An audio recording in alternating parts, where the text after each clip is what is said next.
Did you know Trump could dismantle the entire federal court system and it would be entirely legal? In this video, you'll learn why Trump doesn't have to break the law to destroy democracy. He just has to follow the parts no one ever thought he'd use. It's been almost 3 months since Donald Trump has returned to office, and already the pattern is clear. A systematic effort to bend the legal system to his will. He's ignored court orders, he's used the Justice Department to go after law firms that dare to represent his political opponents, and called for the impeachment of federal judges who ruled against him, including one attack so extreme that Chief Justice John Roberts, a Bush appointee, publicly rebuked him for it. And let's be real, if John Roberts, the same guy who gutted the Voting Rights Act, ended affirmative action, gave Trump immunity for crimes he committed as president, and let partisan gerrymandering run wild, if he is the last line of defense against blatant authoritarianism, we are cooked. But here's the part no one is talking about. Not in the media, not even in most law schools. Trump doesn't have to ignore the courts to destroy them. He doesn't have to defy rulings. He doesn't even have to impeach judges. He can just make the courts powerless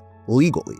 With a Republican Congress behind him, Trump can strip the federal judiciary of its power without violating the Constitution. He can abolish lower courts, cancel the Supreme Court's term, stack the bench with loyalists, block the courts from hearing any cases that threaten him, and do it all with just a few signatures and a majority vote. And no, this isn't just some nightmare I cooked up after a bad day of class at law school. As someone educated in the law, I'm telling you, this is real. It's been done before, and it can be done again. If the courts fall, then whatever Trump says becomes the law. There won't be any higher authority to appeal to. No built-in reset. At that point, the only way back is a constitutional amendment or a political revolution. And neither of those is exactly around the corner. This is the final phase of the power grab, and the scariest part is, it's all legal.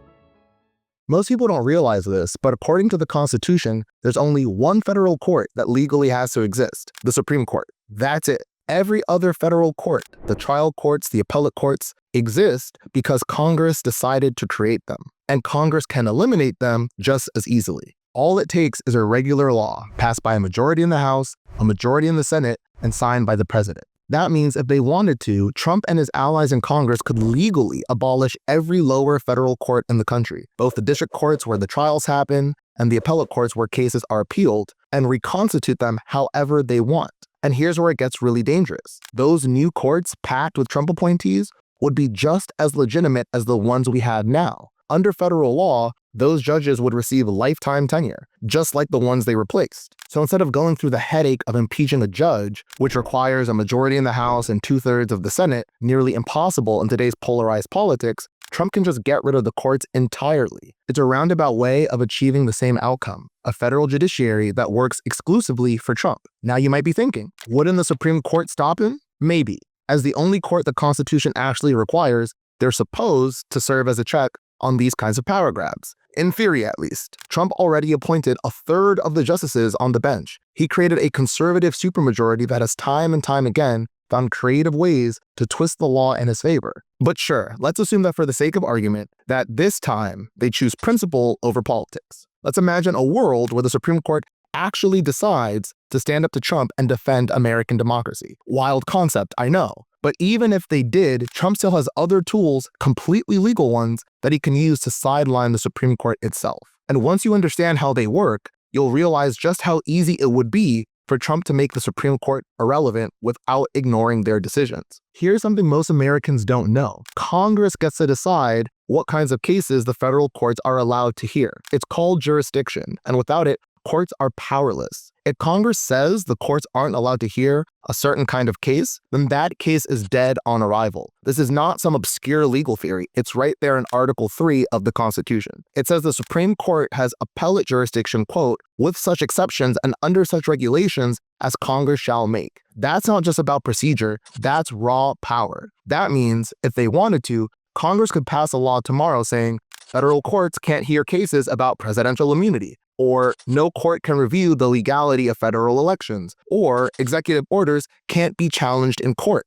And just like that, the courts would be legally prevented from ruling on those issues, not just discouraged, not just politically constrained, but legally barred. This is called jurisdiction stripping, and it applies to all federal courts, from the trial level all the way up to the Supreme Court. Now here's where it gets even more disturbing. Everyone thinks the Supreme Court is the final backstop, the ultimate defender of the Constitution. But the truth is, the Supreme Court can only hear most cases on appeal. Most people think the Supreme Court's job is primarily to decide what's constitutional and what's not. But the truth is, the Constitution doesn't actually guarantee the court the power to hear constitutional cases. And by constitutional cases, I mean the big ones. Cases about whether a law violates free speech, or whether the president can defy Congress, or whether a state can rig an election. You would think that interpreting the Constitution, resolving disputes between branches of government, and stopping presidential power grabs would be the court's most important job. But shockingly, the Constitution doesn't say that at all. According to Article 3 of the Constitution, the Supreme Court only has what's called original jurisdiction, that is, the automatic right to hear a case from the very start in a very narrow set of situations. Cases involving foreign ambassadors or public ministers, and cases where a U.S. state is a party. For instance, Florida is suing Texas, or Texas is suing the federal government. That's it. That's all they get by default. Every other kind of case, including constitutional cases, disputes between Congress and the president, or cases involving fundamental rights, only reach the court through what's called appellate jurisdiction, meaning the court can only hear it on appeal from a lower court. And remember who decides what kinds of cases can be appealed to the Supreme Court? Congress. Congress has the power to change the court's appellate jurisdiction at any time with a simple law.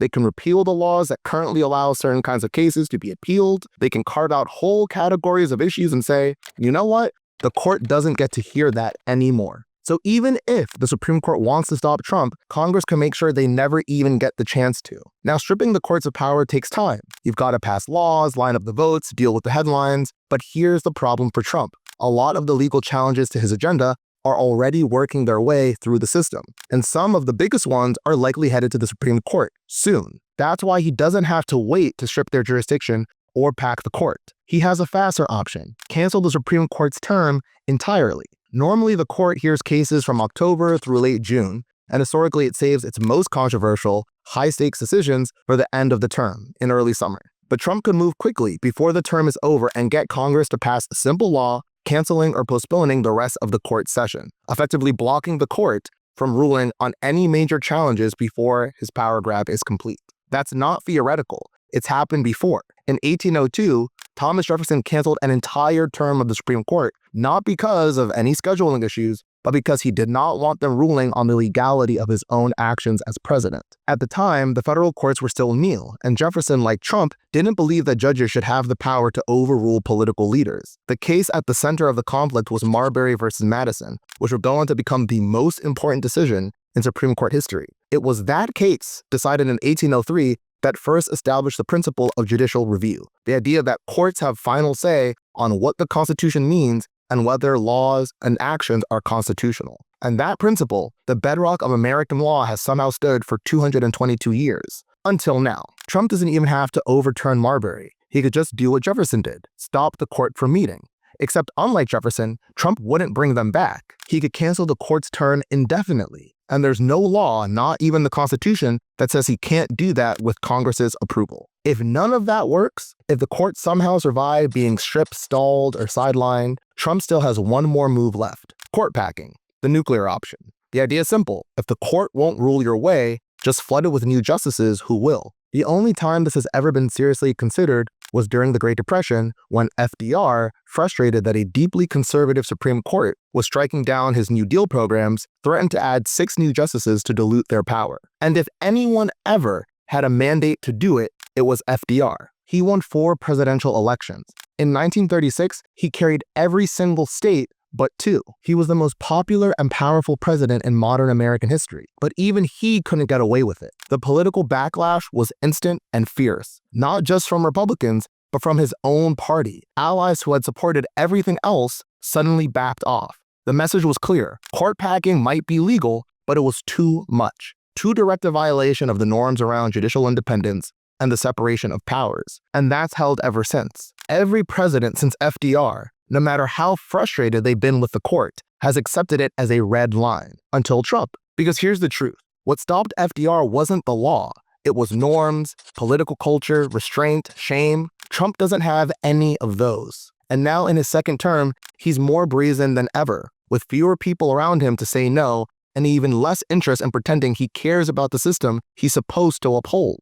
If the court stands in his way, he won't just ignore it. He'll blow it up from the inside out, and it will be totally legal. Now maybe you've been thinking, okay, this all sounds terrifying, but Congress still has to pass the laws, right? And the Senate has the filibuster. That's the firewall. I wish that were true, but it's not. The filibuster isn't in the Constitution. It's not in any federal law. It's just a rule, a Senate rule, that allows a minority of senators to block legislation by refusing to end debate. And like any other rule, it can be changed. Normally, it takes a 2/3 vote to change Senate rules. But there's a workaround, a procedural loophole known as the nuclear option, that lets a simple majority rewrite the rules by setting a new precedent. And this isn't hypothetical. It's already been done twice in recent history. In 2013, Senate Democrats used the nuclear option to lower the voting threshold to confirm federal judges after Republicans blocked nearly all of Obama's nominees. And in 2017, Republicans used it again, this time to get Neil Gorsuch onto the Supreme Court. So the precedent is there. The path is clear.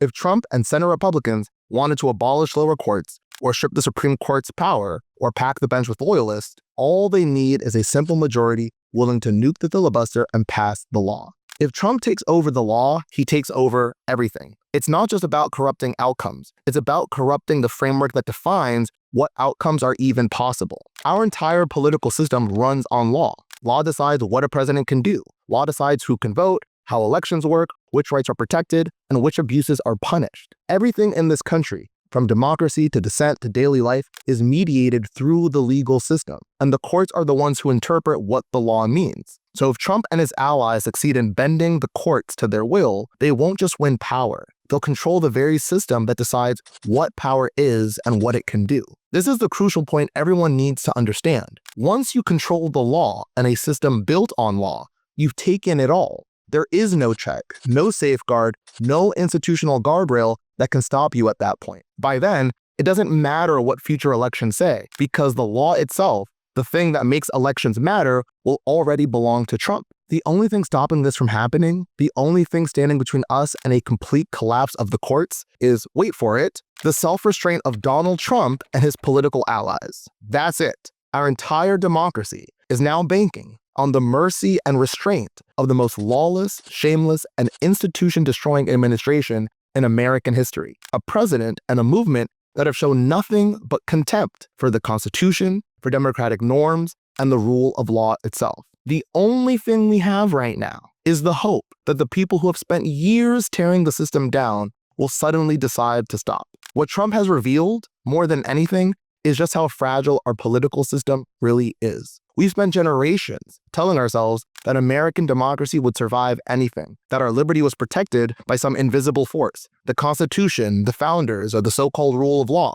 that no matter what happened, the system would hold. But that was never true. Our system doesn't run on magic. It runs on people, their character, their judgment, their willingness to play by rules that they could legally ignore. The Constitution doesn't have a solution for every scenario. It doesn't account for every abuse of power. In fact, it leaves a lot unsaid. It was written with the assumption, maybe even the hope, that common sense, basic decency, and mutual goodwill would do the rest. But once that breaks down, once power becomes the only principle, there is no system in the world strong enough to save a free people from themselves. And right now, the courts are the last line of defense. We've already watched other major institutions cave to Trump's pressure. The media, universities, law firms, even entire political parties. If the courts fall too, if they're packed, stripped, canceled, or co-opted, the only remaining options at that point will be a revolution or a constitutional amendment. And let's be honest, neither looks particularly likely